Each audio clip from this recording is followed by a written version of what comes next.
Hi friends, ഇന്ന് നമുക്ക് പുറത്ത് നല്ല മഴ. അതിന് പറ്റിയത് എന്താണെന്ന് വെച്ചാൽ ഒരു സാമ്പാറും ഇഡലിയും. അപ്പം അതിന് വേണ്ട സാധനങ്ങൾ ആദ്യം നമുക്ക് സാമ്പാർ റെഡിയാക്കാം. പരിപ്പ് കഴുകി ഇട്ടതുണ്ട്.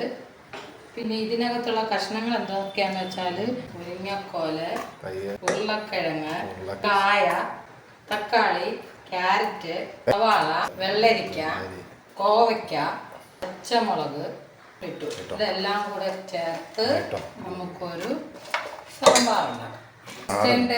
തനി നാടൻ സാമ്പാർ പൊടി, തനി നാടൻ രീതിയിൽ നമുക്ക് സാമ്പാർ ഉണ്ടാക്കണമെങ്കിൽ ഇപ്പം ഇൻസ്റ്റന്റ് ആയിട്ട് എല്ലാ സാധനങ്ങളും ഒരുമിച്ച് ഒരു പാക്കറ്റിൽ നമുക്ക് കിട്ടും. എല്ലാം ഇതിനകത്തുണ്ട്. എക്സ്ട്രാ കായം ഇതിനകത്തുണ്ട്.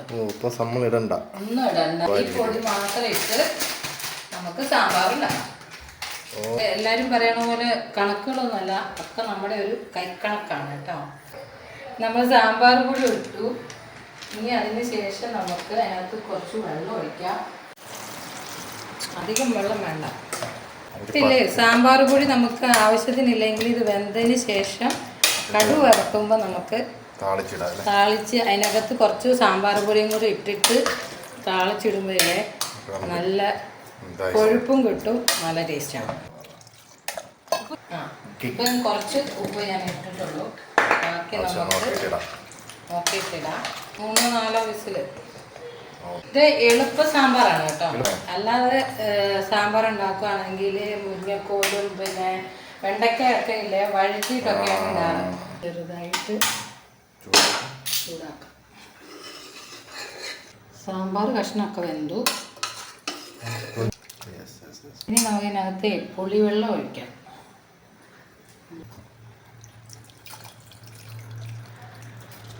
എണ്ണ ചൂടായി.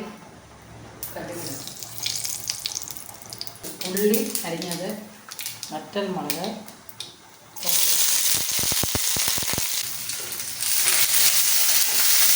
നമുക്കിനി ഇതിനകത്തോട്ട് കുറച്ച് സാമ്പാർ പൊടിയും കൂടെ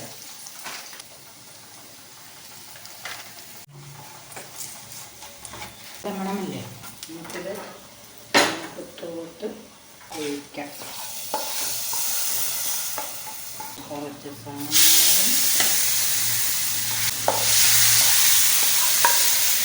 സാമ്പാറിൻ്റെ മെയിനായിട്ടുള്ള സാധനമാണ് മല്ലിയില.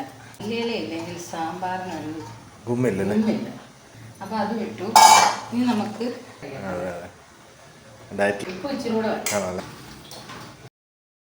ഇത് റെഡിയായി.